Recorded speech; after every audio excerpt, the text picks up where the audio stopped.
Please take your seats. School is now in session. Homeschool Podcast. Homeschool.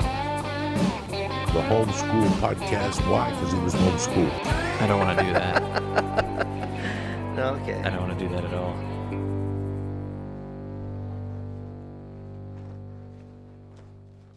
Welcome back to Homeschooled Podcast. I'm Augustino Zoida, the host of the Homeschooled Podcast, and I'm happy to have you. Thank you guys. You're doing great. You made it almost through another week, and we're doing it. My co-host Kevin Lyons, again, is not here. We, as I've said before, are not having him in studio unless it's absolutely necessary, as we are doing our best to obey the laws of social distancing. These bullshit laws. All right, but he's here in spirit, and he still does the editing for the podcast. So big shout out and a big thanks to Kevin Lyons. Also, if you're new to the podcast, we usually have guests. Last episode, earlier this week, I just did a solo podcast, and this one, we will have a guest. I've been having guests call in. My guest today is Jeremy Scippio. He's a stand-up comedian that I have known probably since I started stand-up comedy. We used to do open mics together, and then when I took over running the comedy club, he would still come to open mics, and he was one of the younger comics that I would try to put up whenever I could, and he's still out here in LA hustling, doing his thing. So I've actually never had him on the podcast, so I'm happy that he's able to call in today. But before we get started, this episode is brought to you by, but of course, Masterclass. Because right now, while they have this promotion, I am pushing it, you guys. Right now, they have buy a year, gift a year for free, okay? Buy a year, gift a year for free. So what you're going to do is you're going to buy 1 year subscription to Masterclass, and then you will have an entire year that you can gift to someone else. If you're not familiar with Masterclass, look it up. I don't know how you're not familiar, because they got commercials, they got advertisements on YouTube. You should know about it. And what it is it's a class that you can take in your home. And a class on what? Well, just about anything, whatever you're into, okay? There's writing classes, stand-up comedy classes, acting classes, music, how to play guitar, how to be a better poker player, cooking classes. I mean, you name it, they got it. And they just keep adding more. They just added a new acting class, and then they got Samuel L. Jackson teaching an acting class. Gordon Ramsay teaches cooking classes. They got a Scorsese doing directing. They got a Ron Howard one doing filmmaking. I mean, you name it, they got it. Whatever you're interested in, or whatever your career is, or what your dreams are, this is the time to start. You have this time at home, and you can take the class at home.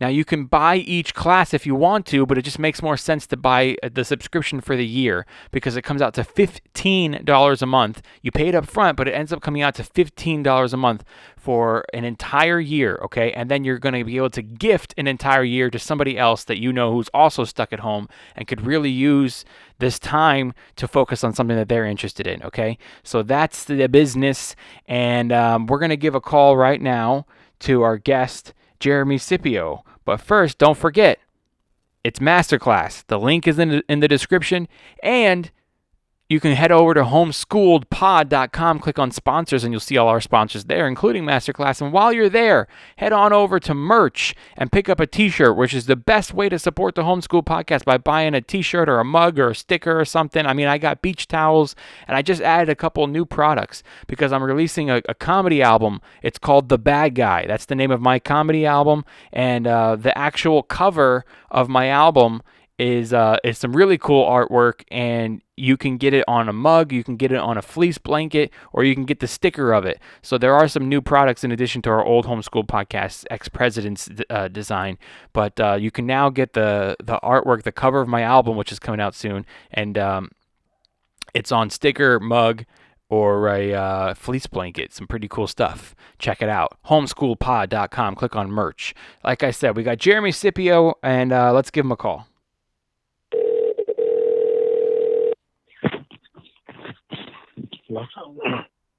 Yo. Yeah. What the fuck is that? You got a dog over there who just came out of the bath? Whoa, that's definitely my chick, but okay.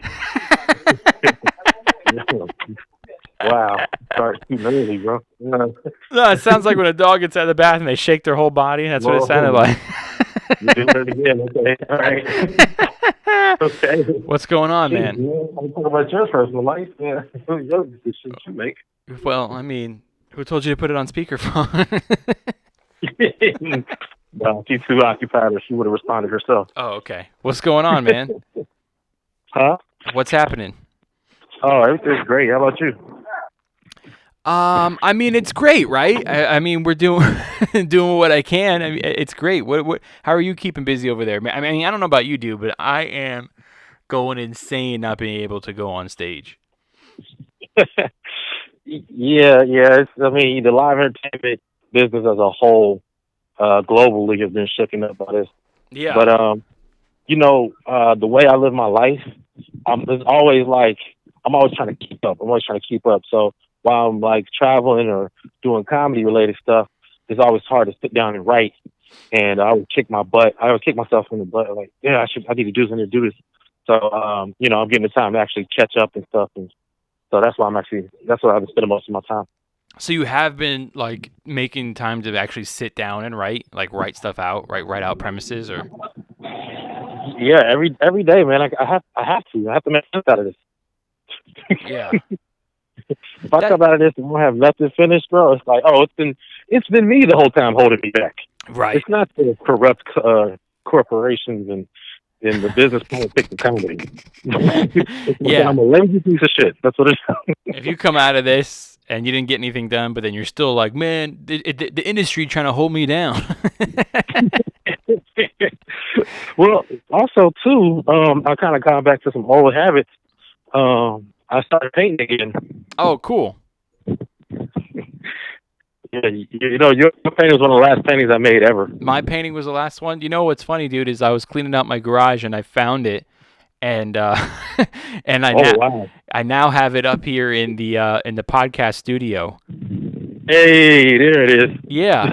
So just to let the people know what we're talking about. So I asked you to do this painting a while ago because I found out you were a painter. I'm like, oh man, paint something for me. And you're like, okay, what do you want me to paint? So I was like, man, put some of my favorite comedy idols, some guys that I started out, that kind of inspired me to be a comedian when I was a youngster. I go put them together in a painting. So like, there's a painting of it's Jerry Lewis and Jim Carrey. Bill Cosby, and Ray Romano. Well, yeah, rest in peace to Bill Cosby, though, am I right? So, dude, when you gave me that painting, for like the longest time, I had it up in the bathroom of my house. Like, that's where I hung it up, is in the bathroom. And then eventually, like, my girl moved in with me, who's now my wife. And then after a while, she started to go, like, it's a little creepy when I get out of the shower to have all these dudes watching me. Let's be real. It was only Bill Cosby staring at her. But to tell you the truth, that was before the whole Bill Cosby thing went down. That was like way before it. So then when we had moved, she's like, please don't put that back up in the bathroom. I'm like, all right. So I just put it like in the garage, which I was using as my storage. And right now I'm cleaning out the garage because like during this downtime, it's one of my projects to clean out the garage, the storage. And I found it, and I was just like, oh, shit, that's going up in the podcast studio. Yeah, man. Yeah, the studio nice? Yeah, man, it's dope, dude. I got, we're set up for 2 co-hosts, myself and my co-host, and then guests. But, I mean, lately with this pandemic thing, I mean, I don't even have my co-host coming over here. I mean, if he has to come over here, I guess he will, but he doesn't really have to. He does all the editing from afar, and I haven't had any guests come over. I don't want to bother anybody. I'm just like, hey, call in, Yeah.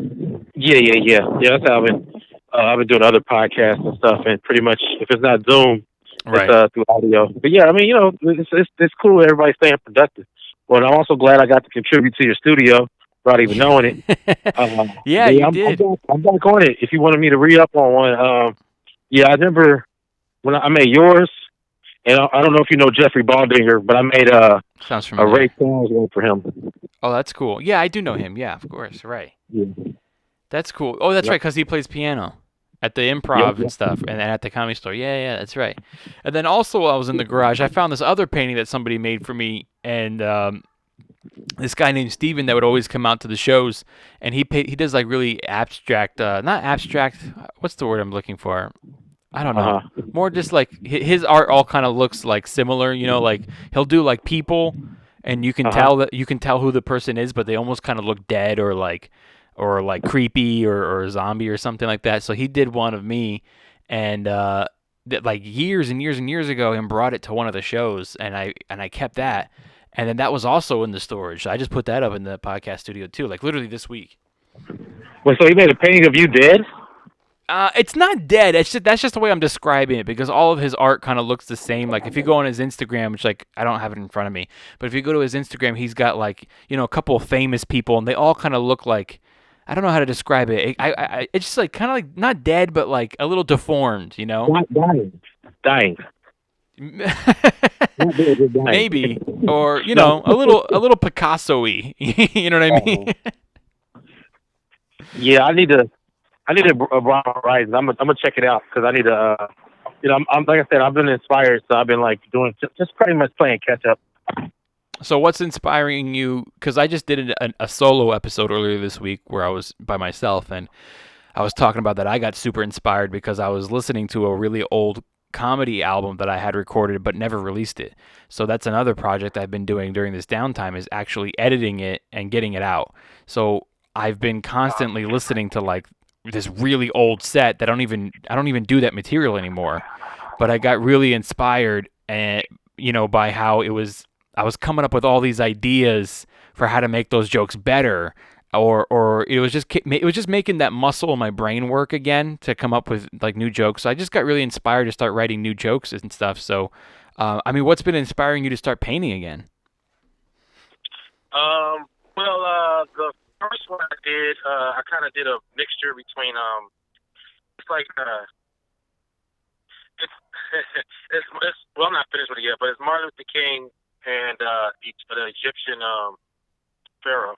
So I'm kind of like crossing Egyptian, and I'm just thinking about like revolutionary leaders and stuff like that. Mm-hmm. And I don't know what my next one of that's gonna be, but also somebody commissioned me to make a Muppets. What's the Muppets band called? I can't think of the Muppets band itself, but I'm basically doing that. I didn't know animals are. That's the only one I knew, and then he wanted me to add Ralph in there too. So yeah, this is all over the place. But also I got I released my comedy album back in 2018, and it was really like hard to get out and people don't realize how much work it goes into to put things like that out. Yeah. But I had another one on my heart that I've been trying to do, and then this happened. So that's gonna be like my main mission. Is as soon as May 15th, Lord willing, that's like I'm going to book a spot. I know people are gonna be hungry for live entertainment. Sell it out and record that. Yeah. Yeah, dude, that's a good goal. I also want to record a new one because, dude, my old one was from 2014. It's 6 years old, and I never released it. I made like digital, not digital. I made like burned copies, and I sold them on the road for like $10. But I never released it like on iTunes or anywhere. So. Oh, you got to. You have to. That's what I'm gonna do, dude. It's done. The CD is done. We're in the final steps here. You're right, dude. It is a lot of work. People don't realize how hard it is to get your album out there. It's not like, well, I recorded it, let's just upload it to iTunes. It's not as simple as that. I mean, it's got to get, distributed you have to have distributing, and then you got to have a CPU code so you can upload it to Amazon, and Amazon can actually sell it. And then you got to second guess yourself 19 times. Am I doing this the wrong way? Right. I don't want to do it wrong. And then you know what I mean? And I paid for the distributing, and then all of a sudden this person's going to come and be like, we get 50% of your profit, and be like, I didn't read that part of the contract. You know what I mean? It's like, I'm scared, man. I mean, luckily I got a lot of comedian friends who are like veterans, man, who I've just been able to call and ask them.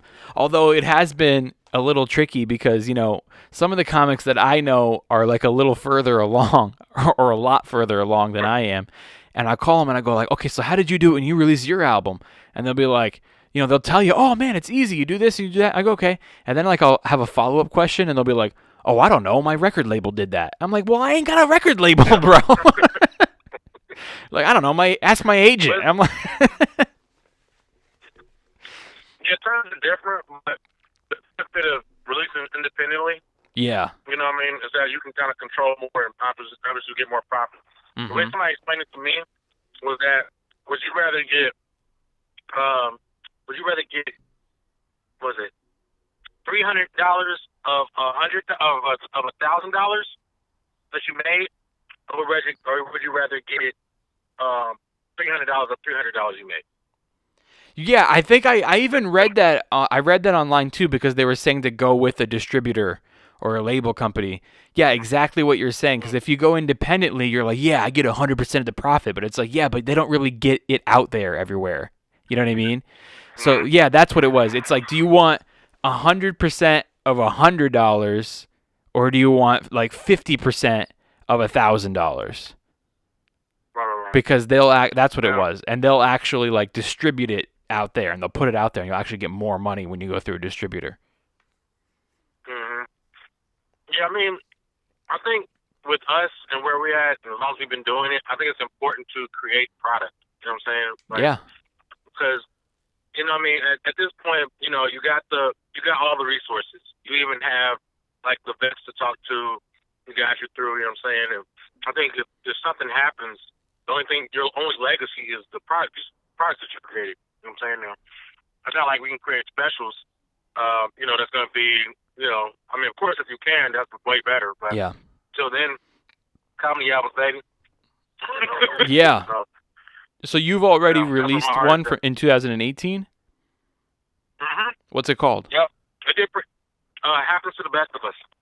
Okay. Did you paint your own artwork? Uh, I did make my own artwork, but I didn't. It's not that complicated. I try a minimalist approach. Mm-hmm. That's what you gotta do, Honestly, dude. there was a picture that, you know, there was a picture taken back of me while I was on stage at the old haha, and I don't know why. It's really simple. It's just basic. I knew, I was like, I want this to be my album cover. Okay. It's really rough though. It's not. You know, I mean, I do have a artist eye. I don't know if that's just why my mind did that, but people, you know, I don't know because you know, people are obviously biased. You know, it's not like I'm asking people who hate me, but people who people who saw it just like, man, this was plastic, man. This was plastic. So, you know, I hope Yeah. you know that's true with Well, time. when people are listening to your album, I think it's cool for them to be able to see your face. Like if they can keep, looking at the artwork cover on their screen, or maybe they're holding it in their hand, Mm-hmm. and then they can actually see you like on stage or see your face or something. I think that's good. Also for like your first couple of albums, maybe first one or two albums, it's like you said, like minimal. Like do like just so it's like to get it out there. Don't make things too complicated because then you're not going to release it. Right. Exactly. And it's just, I don't know. I think the whole piece is art from beginning to end. Yeah. Because I have a couple of interludes or whatever. But for me, it's like what inspires you to make that, and what, like all that plays into it. With this one, I want it to be a rough comedy album. Yeah. Old school, like New York. Like in the basement. I wanted that feel. Right. So this picture gave me that. My next one, I already have the title picked out. I already have the album artwork. But basically, my inspiration is more revolutionary. Like kind of in my mind, and I don't stick to the two. Obviously, I don't take myself too seriously. But I kind of see myself. I want to be like a civil rights leader. But I want to take charge and push things. I don't know where exactly, but the older I get, the more focused I get. Yeah. So, yeah. I see it, and I just, and people are looking for a hero. They're looking for leaders. Why do you think people have so many followers online? That's why they call it followers. They don't have a leader section. You know what I'm saying? Like, Yeah, that's true. I want a leader. I want to be like, oh, I got 20,000 followers. Oh, and Jeremy Scippio's my leader. Mm-hmm. Yeah. So that's where I'm at with it. I always think back to Bill Burr's first CD. I don't know if you've ever heard that one, but it's not a special. It's not video. It's an album only. Okay. I forget what it's called because I don't have my. I'm using my phone right now, so I think it's called like what's that saying where you say not inappropriate or being correct or being what's that phrase? Not economically correct or politically correct. Yeah, politically correct. Yeah. So I think it has something to do with that, or it's like inappropriate correct or something like that. Anyway, I think I'm way off. I'm gonna say that was a show by dang, what's the name? His last name was Bert too. Dang, I'm messing up too. Anyway, I don't remember the name of it, but it's Bill Burr's first CD. And I always think about that. It's like his first CD, and if you go listen to it, I mean, the content, the material is great. It was really funny, but like the quality of the audio is like, you can tell this is someone's first CD, you know? Like it was recorded in a comedy club, and you can hear, if you go and listen to it, it's a great CD. Go and listen to it. You can hear like, you can hear the receipts of the printer. Like the printer printing receipts from the waitresses giving out, you know, the bills. You know that sound that the printer makes, like when like someone puts in an order for a drink or something like that. Like you can hear that. You can hear like audiences talking to each other every now and then. You know, you can hear him do crowd work and refer to a guy at this table. It's just like, it's so raw, you know. And I feel like the first CD should be like that. I think that's probably where I got it from. Just I think about legacies, you know, and you know, I don't know if they were just going along and doing the thing, or how manufactured it was. Mm-hmm. But yeah, I looked it up. It's called Emotionally Unavailable. That's Bill Burr's first CD? Yeah. Okay, yeah. I was way off, but yeah, that was it. But go listen to that CD, dude. It's really good, and but you just hear that like this is a comedy club guy. This is not Bill Burr the superstar. This is a dude who is a really great comedian. He works the comedy clubs, does the late night shifts, you know, and you just feel like you're watching a comic at like the 10 o'clock show, and you can hear the waitresses, and it just felt like raw, like a comedy club, not a theater. And I think that's a great first CD. My first CD also was recorded in a comedy club, you know, in 2014, and it's just now barely going to come out. Where is it? Where was it recorded at? I recorded it at the old one. Oh, okay. Yeah, and heck yeah, man. What's great is that it was about it. Here's the one good thing about me never releasing it. Well, during this downtime, this is a good time to release content. And then also, so I had it, you know, in the backlogs. And then also, what's great is that, you know, it's 6 years later. I don't do any of that material anymore. I have a whole new, even better hour. So once the world opens again, I'm gonna start working on getting that, just like you, dude, like getting that new hour, and then I'm gonna have two out at the same time. So, you know, because that's what people do. You know, when you hear something on a new artist pop up on Pandora, you go like, oh, this guy's pretty funny, or this band's pretty good, and you go like, where did they come from? And then you'll go and be like, oh, they already have 2 albums out. You know what I mean? And then you'll start like looking at both albums. Yeah, like is that more where that came from? Yeah, exactly, man. There's a band I think that you probably know, you've heard of, you know, 21 Pilots. You've heard of them before, right? Of course, yeah. Yeah, they're like pretty extremely popular right now, and I remember when they first came out with like that one hit song on the radio, which I don't even remember what it was from one of those albums. And I was from like their Hot album, and I was like, oh yeah, this is a pretty cool band. And then I went and bought the album, and they had like a lot of great songs on there. And then I went and looked, dude, and they had 2 albums before that, like before they were even famous. And those are like even better. And and you know what? You really feel like they were? You really feel like they were better? Dude, the older albums are like even better than the new one. And I was just like, wow. And then you know what, dude? The old album only has like 7 or 8 tracks on it. So I don't know if like, you know, they just didn't have that many songs back then. Or I also kind of feel like what a go-to thing to do. Like if I was what do you call them? Like if I owned a label, or if I was like a manager, an agent or something like that, and I had this new client that was this hot new band, and you know they're about to blow up, right? You know that their album is fire. and they had like fucking, 20 songs.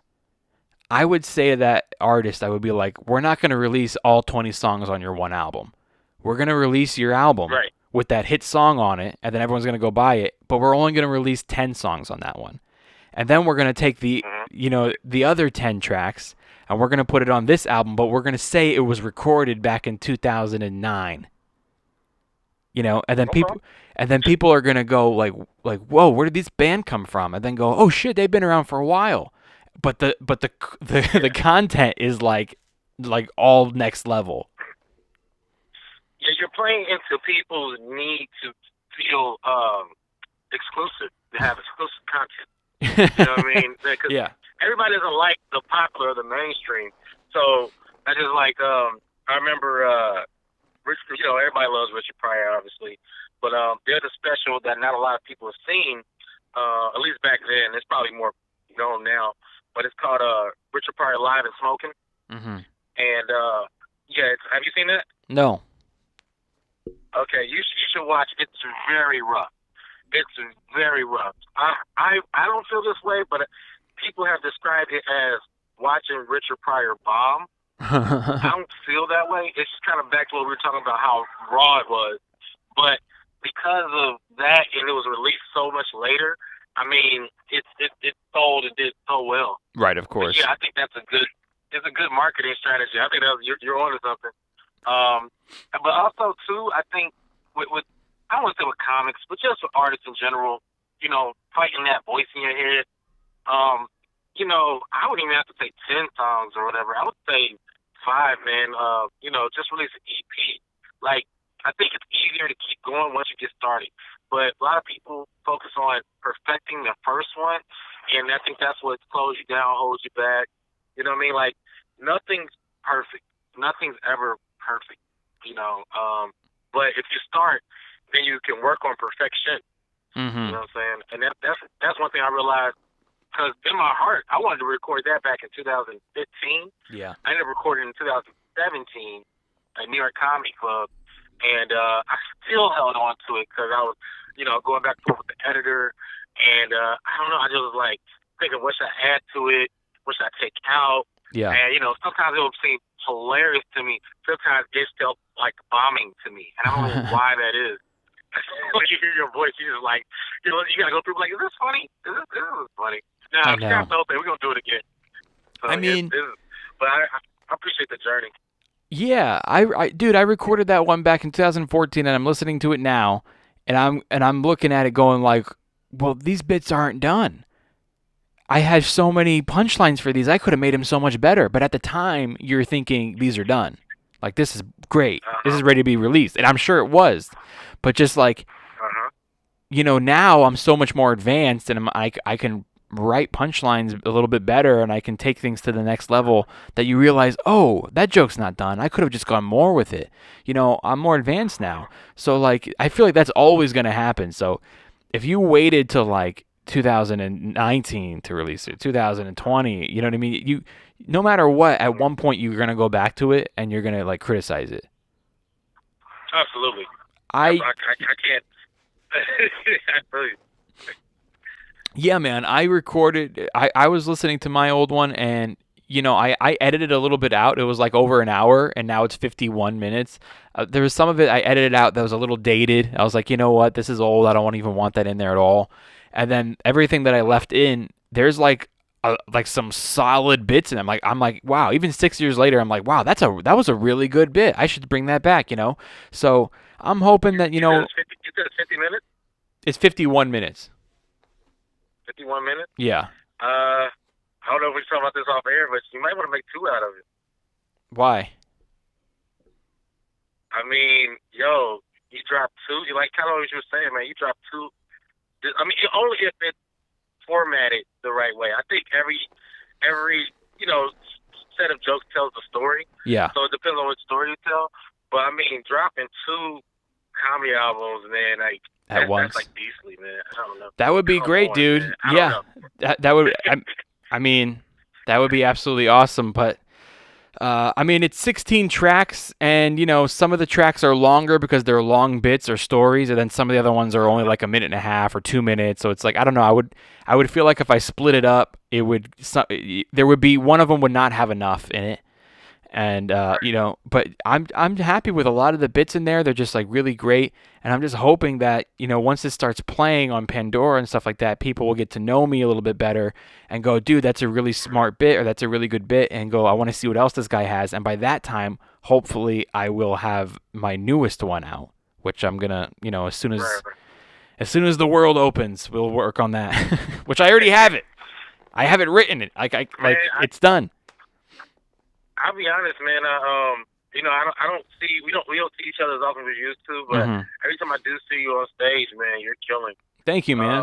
You think I think last time, time is like irrelevant now because I don't know what day is. I don't know. I used to say 2 weeks. Yeah. But now I've honestly seen nobody in over a month, so I don't know what the heck's going on. But you were at the store in the belly room, I think.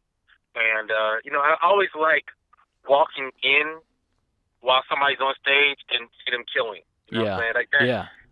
Because sometimes when you're watching somebody perform and your friends, you kind of like, I don't know, it's like you can feel the pressure of you or them in the room.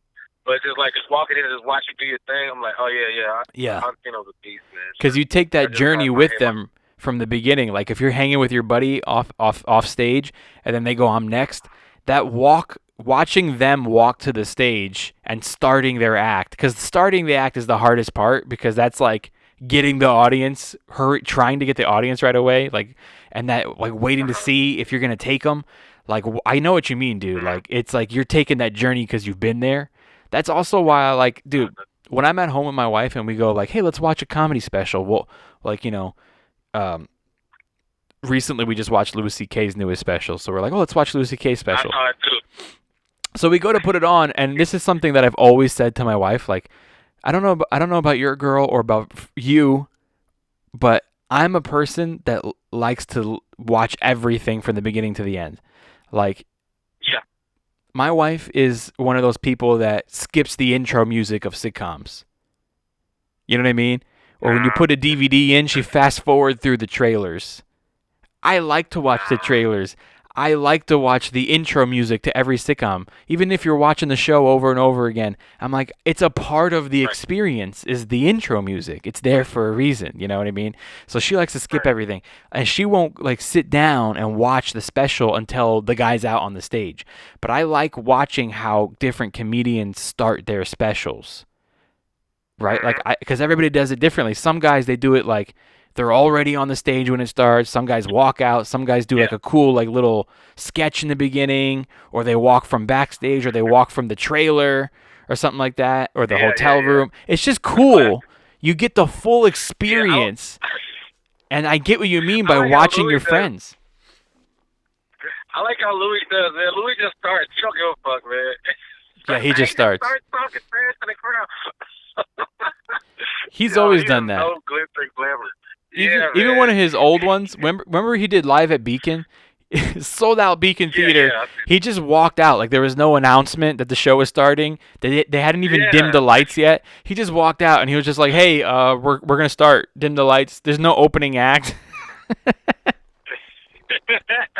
Yeah, he goes, oh yeah, I forgot. Put your cell phones away, all that stuff. Yeah, you know. Yeah, that's right. He does do that. Yeah, man. I really liked. You're right. I was gonna say, I don't know if you remember Gerard Carmichael's last special. Not the one at the Comedy Store. Not that one. No, okay.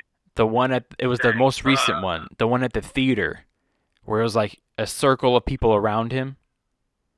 Oh yeah. It was like that was a weird place for it was interesting. It was such a different environment for stand-up comedy. I think it's called 8, like the number 8, the special. Yeah, that's what it's called. You're right, yeah. I just always loved the intro and outro of how that special started. Like it starts with him like in the hallway waiting to go on, but you never actually see him go on. Like it just fades, the light just fades up and he was already in the middle of a performance. Yeah, and I remember it starts on his face. Yeah. Like, really tight. It looks like you just walked into a performance that had already started. I kind of really liked it. You got me thinking, like, man, yeah, I don't. How would I start my next thing? How do you start? But you're right. Starting is really important. But yeah, I was saying how I would say I like a little flashy, but not too flashy. Yeah. You know what I'm saying? Well, you were saying you like walking into the comedy club and seeing your friend already on stage, so you don't have the anxiety. You walk into them killing. Yeah, of course with that one. But I was saying how I'm talking about like now I'm thinking like intros just in general. Like I kind of I want it to be big but not huge. Yeah. I think when you do huge, you know what I mean, it'll affect you because I'm not that type of comic. I'm not a rock star comedian, but I think Kevin Hart, one of his specials, he came out and he had flames like from a wrestling match or whatever, and it was going up. And right after that happened, he told us some jokes. The first couple hit, then a few did not hit, and he goes, "Put the flame on." Oh yeah. He was bobbing. I'm like, why did they keep that in there? How do you follow fireworks and explosives and stuff? It's like that's not the setting for comedy. You know what I mean? You're just like gonna have to dig yourself out of a hole when you get on stage. I think when I was coming up, I was around like a whole bunch of physical comics, and I remember I had to find myself and all that, and they were big, huge act outs. Like, you talk about 5-minute long act outs, killing. And one day I just got on stage and I was just like, yeah, that last guy, I ain't doing any of that shit. Yeah. I said, I'm going to stand here, I'm going to do my time. As soon as they hit the light, I'm going to tell half of a joke and I'm not going to finish it. I'm going to get off stage. Yeah. And they were going crazy. And I found myself. I remember in the early millennium, dude, that was like super popular. Those physical, long-lasting act outs. Yeah. What was that? What does that? Dane Cook, hip hop. I don't know. I'm Def Comedy Jam. I'm pretty sure that's what started it. Def Comedy, but see, with Def Comedy Jam, like the comics that I don't know. Obviously, it's just a mixture. I think it was a really good mixture. But most of the super act out comics, they all were doing Michael Jackson, so there wasn't like much to it. That's true. Like, they were like really. Yeah. I'll say like Eddie Griffith. I think about this all the time. Eddie Griffith, Chris Tucker, Jamie Foxx. They all did like Michael Jackson-esque performances. Eddie Murphy dressed like him. Eddie Murphy. I had to. Me and my girl. I let her watch Raw. I let her watch Delirious and we rewatched Raw. I was explaining to her, because a lot of people don't realize this, how Eddie Murphy was like the first comedic rock star. Oh, rock star. And, and I was because it's just there's levels of when somebody says somebody's big, there's levels of how big. And I said he was the biggest comedian. Yeah. There was it's still competitive to how big he was. She just couldn't see it. Right. Because, by the time she started paying attention to Eddie Murphy, it was Nutty Professor Eddie, you know what I'm saying? And, yeah. Good. Both Eddies are good, but that's a totally different Eddie. Yeah. Yeah, man. People don't realize that stand-up comedians, some of them they got to rock star level, dude. Like Bon Jovi of comedians, you know what I mean? Like fucking stadiums, shining lights, flashing lights. Dude, like Eddie Murphy, fucking Dice Clay got there. You know what I mean? Oh, yeah. Like just rock stars. Man, like Dice, the story of Icarus. Yeah, dude. The story of Icarus? The story of Icarus? What one of his nursery rhymes? No, that's funny. Yeah. Icarus fell off the cliff. Yeah, I thought that's what you were doing. No, Icarus is it's a metaphor. Icarus is a Greek god or whatever. Basically, he was going to get the flight, and the first thing he did was he flew everywhere, and he flew too close to the sun, and he burnt himself. Right. So because when I think of Dice, I think of, cause man, I mean, I love Dice Smith, but there's a lot. I obviously studied the hell out of '90s comedy, like the hell out of it, and it's a shame that it's like you have to say, remember. And it's like, no, like, he was fucking dope. I don't know. I just think this kind of thing. Like, remember that one guy? Like, you really fucking Andrew Dice play? He was fucking beast. Well, I love that he's still just like, a great working comic and stuff. But yeah, man, some of these guys, they just got to like rock star level. Before we go, dude, if you were going to film your special, I'm not talking about an album, I'm talking about a special, how would you start it? That's what I'm thinking. I want it to be big, but it can't be crazy. Like I said, no flame or nothing like that. You want? See, I would end big. What you mean, like flames?